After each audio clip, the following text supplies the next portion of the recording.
$1.9 billion. $1.9 billion. Oh, hi there.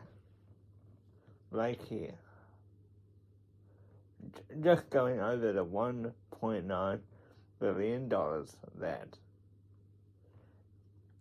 the disabled community got for FICA, and how the government made it look good, but even though it is good, and we are very grateful, and it's very welcome, when you dig into it, there is not actually a lot for the community itself.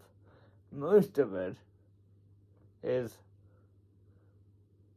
ready for buildings and equipment, which is very welcome, but it doesn't really help with any of the stuff we have been advocating for on the channel.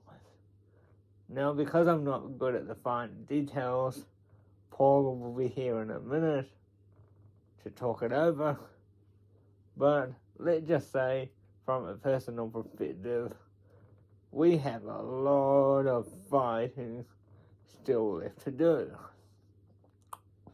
But I do have some good news. It looks like we finally have a date, and Paul is going to talk about this as well, for the petition to be delivered. It looks like it will be delivered on the 26th of June. So that will be very exciting. A bunch of us are going to go down and talk and deliver it to the disability spokesperson for Labour, Priyanka Radhakrishnan. So that will be very exciting.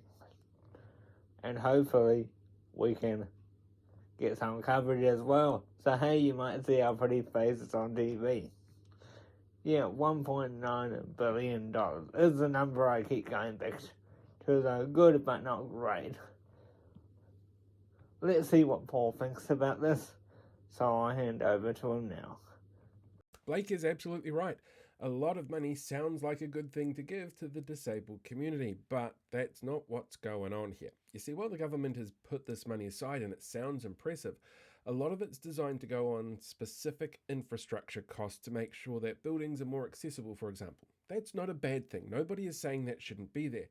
But the kind of funding that was available before for people with disabilities and for the people who helped them, that's pretty much a thing of the past unless it's a really super specific thing, which is, basically the government telling you you can only be treated this specific way. And that's just not right. It's what this government does best. But on top of that, they've also removed funding for things like education needs for people with disabilities. They've taken that money away to give it to probably charter schools, because that's just how this government seems to work. But there's a lot of detail in there. If you want a bit more information on the budget itself and what came through in some of these areas, check out the videos that we did last night with Neil Jones and Clint Smith. These people have worked in Parliament.